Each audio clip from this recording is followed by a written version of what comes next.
It is hard to erase a history written in blood. Let's take a look at that in this edition with the 80th anniversary of the Thiaroye massacre in Senegal. Ladies and gentlemen, this is the news of the day.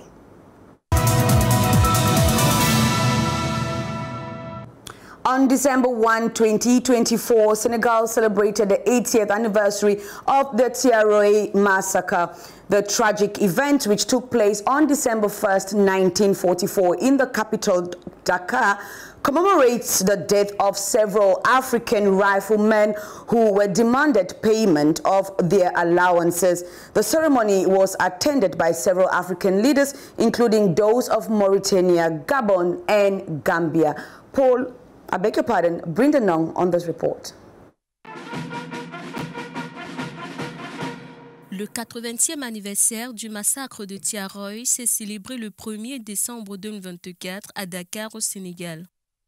Cet événement tragique, qui a eu lieu le 1er décembre 1944, offre l'occasion de commémorer la mort de plusieurs tirailleurs africains qui réclamaient le paiement de leur indemnité.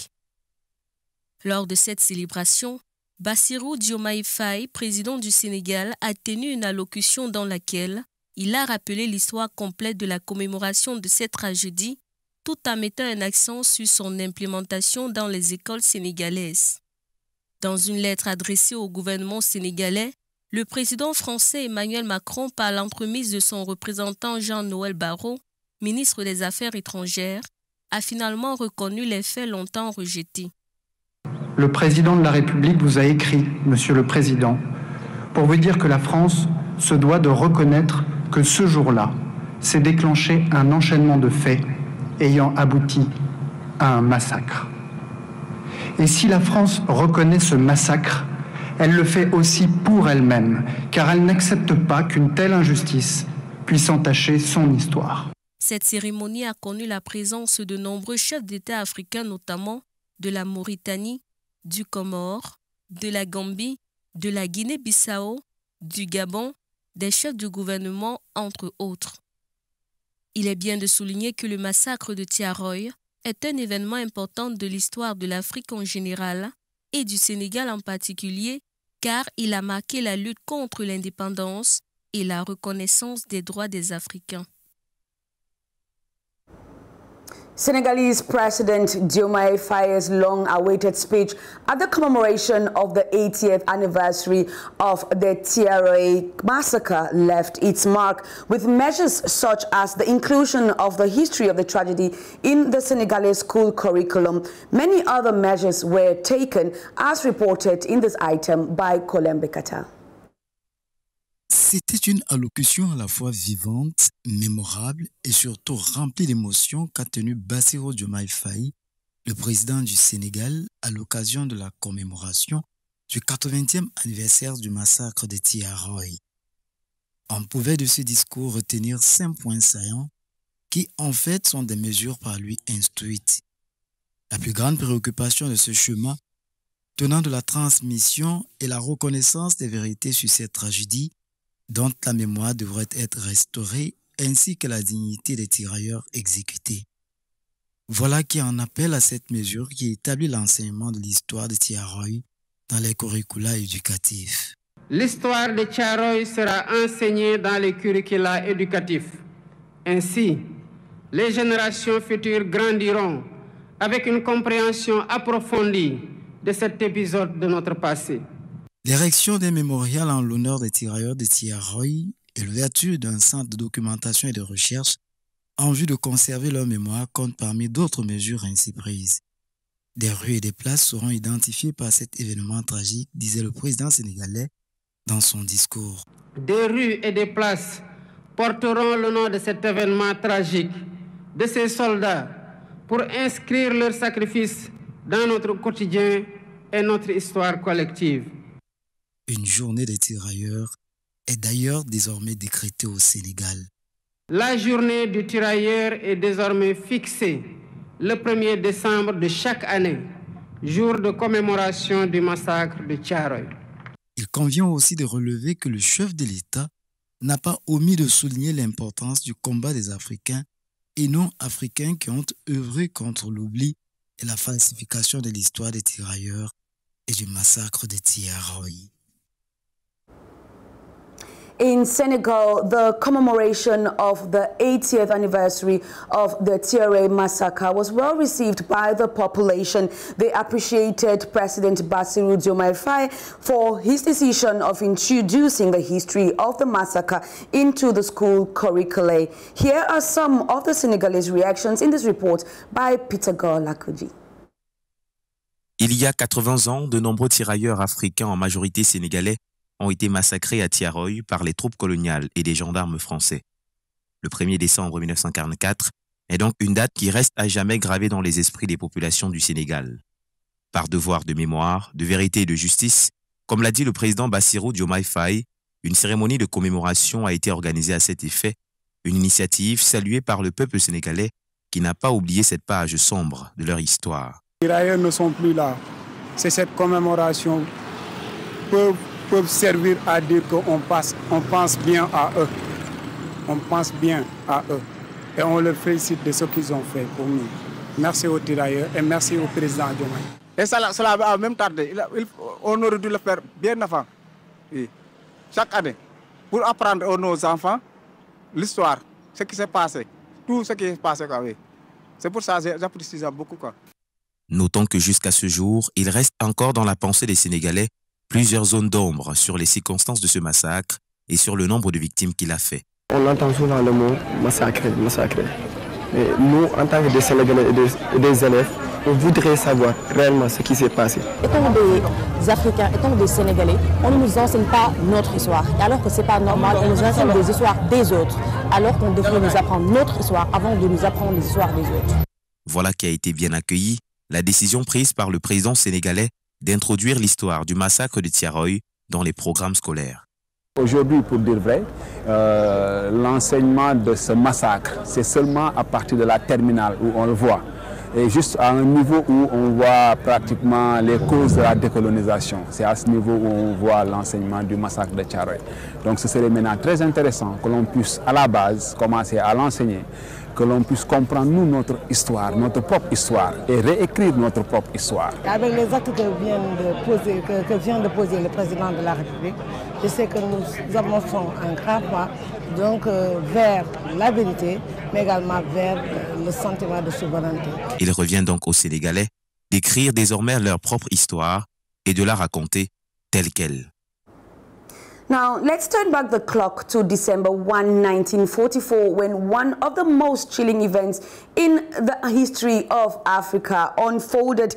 In this report by Joy Ngong, we revisit the Tiaroy massacre, a tragic day when French colonial forces opened fire on unarmed West African veterans in Senegal.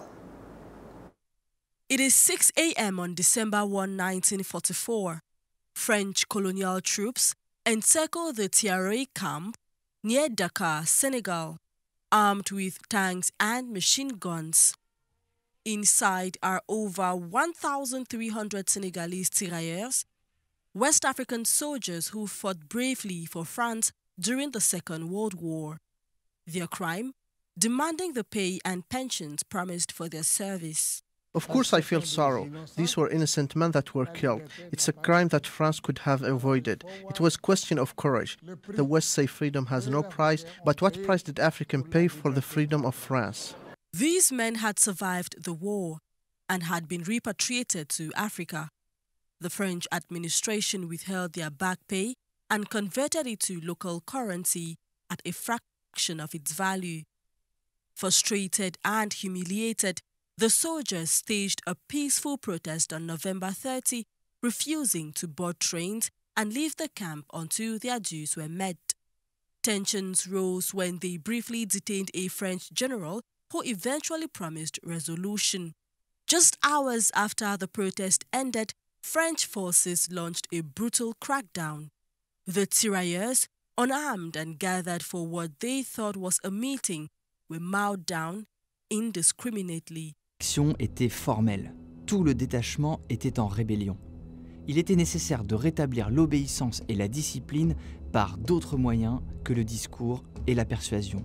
Et on fait croire que 400 avaient refusé aussi de monter à bord après l'escale de Casablanca. C'est un mensonge pour camoufler le nombre de victimes, donc entre 300 et 400. By the time the gunfire ceased, official reports claimed 35 dead, but survivors and historians suggest the true toll exceeded 300.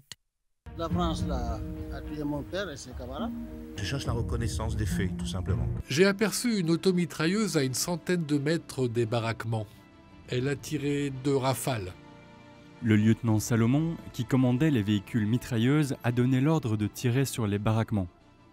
On a ouvert le feu sur les rebelles. Vers 9h35, le feu recommence. Les hommes tombent, se relèvent, s'enfuient vers l'intérieur des baraques. Une nouvelle rafale, suivie d'autres, éclate. The French government initially labeled the incident a mutiny to justify their actions. Part d'ombre de notre histoire, c'est aussi la répression sanglante qui, en 1944, au camp de Tiaroy, provoqua la mort de 35 soldats africains qui s'étaient pourtant battus pour la France. Survivors were arrested and sentenced to prison. It will take decades for the massacre's full truth to surface and for France to acknowledge the injustice. L'un des crimes les plus odieux et les plus crapuleux de la France s'est passé le 1er décembre 1944 à Tiaroy. This event is often absent from history books, but its memory endures as a symbol of the fight for dignity and equality against colonial oppression.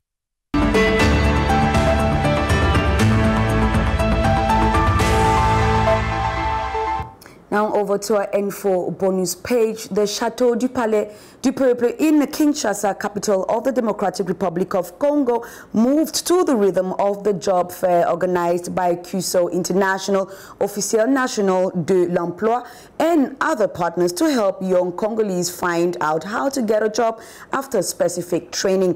Let us hear from Yves Maele. L'objectif est d'accompagner la jeunesse congolaise à obtenir des connaissances pour bien se diriger à la recherche d'un emploi après une formation ou une étude faite.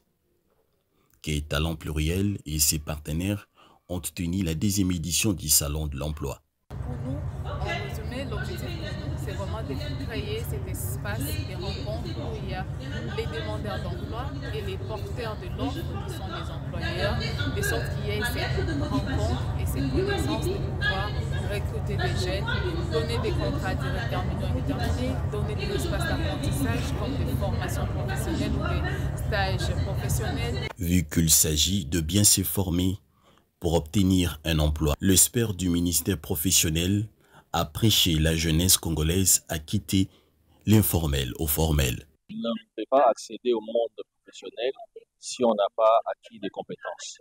Et c'est au ministère de suivre la formation de la population dans son entièreté et de réguler les secteurs. Le ministère a tout intérêt à se rassurer que tout se fait selon les normes et d'accompagner les structures pour que la promotion de la formation professionnelle et de l'orientation professionnelle s'efface correctement. Plusieurs stands des entreprises au Salon de l'Emploi, à l'exemple de Process Talent, une entreprise de placement, et l'UNICEF ont donné l'occasion à la jeunesse présente d'enregistrer leur CV. Nous sommes aussi très contents d'être aujourd'hui ici pour connecter des candidats à des opportunités qui sont partagées régulièrement sur la plateforme Process Talent. Les jeunes qui ont rempli les formulaires que l'équipe a présentés, donc nous allons contacter ces jeunes, nous allons contacter ces chercheurs d'emploi pour leur donner part de ce qu'ils ont fait ici actuellement. Donc, leur profil, nous allons les transférer dans les entreprises, dans les sociétés partenaires de Process Talent.